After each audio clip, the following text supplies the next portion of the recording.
Hello नमस्कार साथीहरू, सम्पूर्ण साथीहरूलाई नमस्कार। संसार हमेसा खुलसुल हुनुहुन्छ होला। मेरो भिडियो मन परेमा लाइक शेयर कमेन्ट गरिदिनु होला अनि सब्सक्राइब पनि गरिदिनु होला।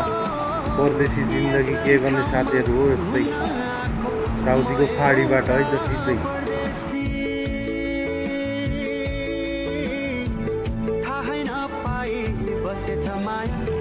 आकाश भन्दा बेसी थाहै नपाए बसेछ माया आकाश भन्दा बेसी हिउँ